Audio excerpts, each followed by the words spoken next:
Assalamualaikum warahmatullahi wabarakatuh. Pada kesempatan kali ini, saya akan mempresentasikan tentang profil seorang komunikator pendidikan luar sekolah. Ini merupakan tugas salah satu matkul, yaitu pendidik komunikasi dan persuasi pendidikan luar sekolah. Profil di sini adalah biodata dari seseorang komunikator.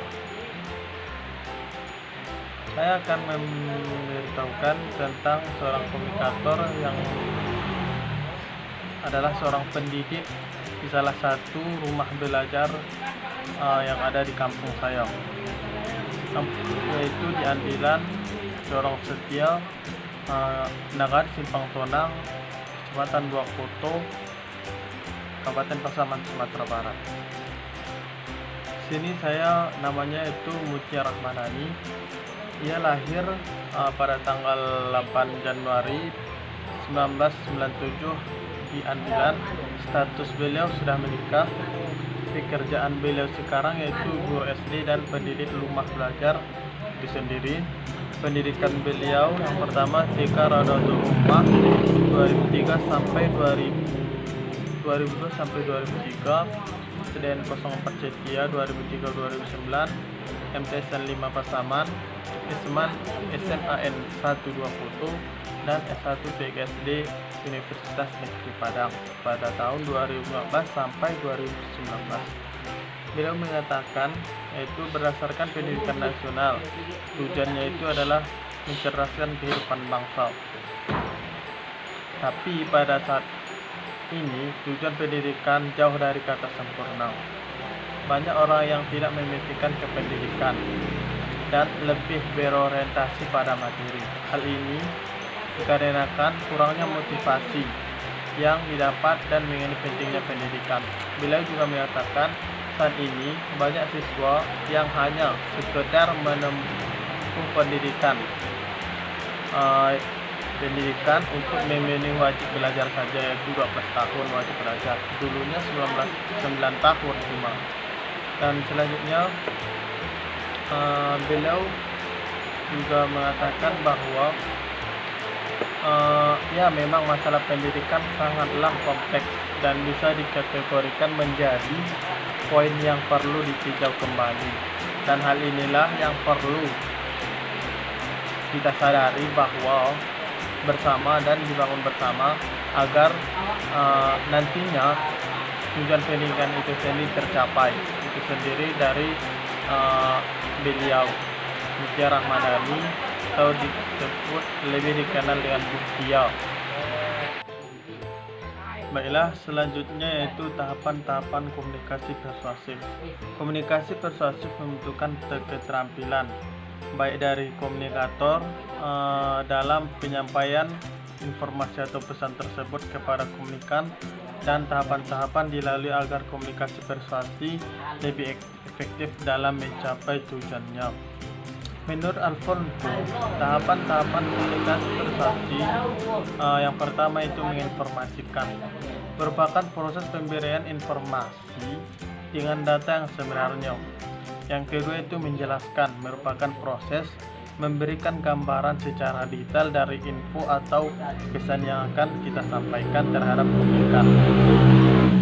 Yang selanjutnya itu meyakinkan, merupakan proses pembentukan atau mengubah persepsi komunikasi sehingga memiliki nilai yang positif terhadap pesan yang disampaikan komunikator terhadap komunikan.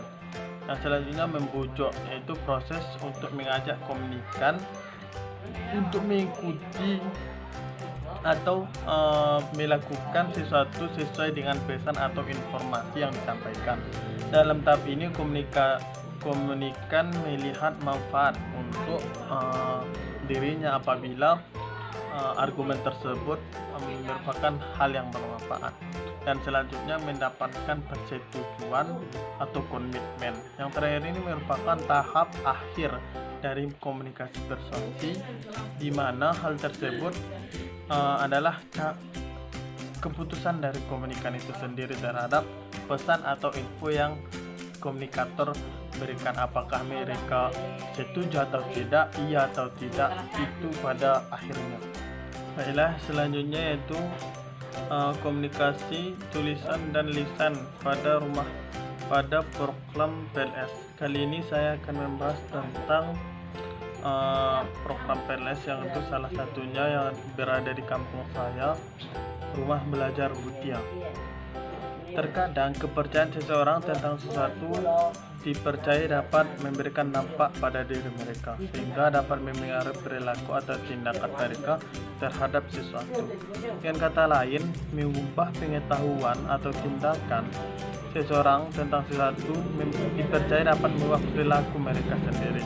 Walaupun ada kaitannya dalam kognitif, efektif, koaktif yang memiliki keterkaitan yang tidak selalu berlaku lurus dan langsung. Komunikasi dalam segala aktivitas kita bentuknya bisa berupa tulisan, lisan, gambar, kata-kata, dicetak, ditempel, simbol, visual, audiovisual, perabaan, suara, kimiawi, komunikasi dengan diri sendiri, kelompok, organisasi, antar personal, dialogis, dan lain-lain sebagainya. Dan dalam hal ini juga, dengan demikian maka dalam proses komunikasi ada bentuk lisan dan tulisan. Dan kali ini saya akan menjelaskan tentang bagaimana seorang komunikator Rumah Belajar Butia memberikan komunikasinya itu secara lisan ataupun secara tulisan. Yang pertama itu komunikasi persuasi secara tulisan. Dalam komunikasi persuasi dalam program pendidikan luar sekolah, yang salah satu program tersebut adalah Rumah Belajar, dan saya melakukan observasi tersebut di Rumah Belajar Butia. Di antaranya itu ada kegiatan belajar menggunakan papan tulis, di mana hal ini juga dilakukan oleh pendidikan atau proses belajar mengajar, walaupun di sekolah maupun di luar sekolah. Pendidik menulis di papan tulis tentang pembelajaran, juga tentang bagaimana pentingnya pendidikan itu terhadap mereka, terhadap anak-anak. Yang kedua yaitu pendidik Rumah Belajar menulis iklan atau di dalam bentuk brosur, pamflet, dan sebagainya untuk memperkenalkan Rumah Belajar itu sendiri dengan kriteria itu mempersuasi bagi pembacanya. Dan ketiga itu pendidik juga menerbitkan brosur-brosur pentingnya pendidikan pada diri anak-anak di sekitar lingkungan tersebut. Yang kedua itu komunikasi persuasi secara lisan. Komunikasi persuasi juga secara lisan di Rumah Belajar Butia, pendidikan menyampaikan secara langsung dan terhadap sasaran di rumah belajar tersebut, di mana sasarannya adalah anak-anak yang dididik dalam program tersebut, juga terhadap orang tua anak-anak di dalam program tersebut. Yang pertama yaitu dalam proses pembelajaran di rumah belajar, adanya komunikasi langsung pendidik terhadap peserta didik. Dalam hal pelajaran tersebut, pendidikan menyampaikan langsung pentingnya pendidikan itu bagi mereka, bahwasanya pendidikan itu suatu hal yang primer atau pokok dalam kehidupan tersebut, baik secara formal, informal, ataupun non formal. Dan yang kedua itu proses pembelajaran Rumah Butia juga dilakukan terhadap orang tua peserta didik, di mana proses ini yaitu menjelaskan betapa pentingnya pendidikan pembelajaran bagi anak-anak mereka untuk kedepannya sebagai bekal ilmu dasar di dalam jiwa mereka. Jadi pada intinya proses komunikasi persuasi dalam program pendidikan luar sekolah adalah bagian yang sangat penting dalam menunjang tercapainya tujuan pendidikan tersebut, dan jangan sampai dilupakan demi mencapai tujuan pendidikan yang setara di seluruh negeri ini. Mungkin sekian dulu dari saya video presentasi komunikasi persuasi yang saya berikan. Banyak maaf. Assalamualaikum warahmatullahi wabarakatuh.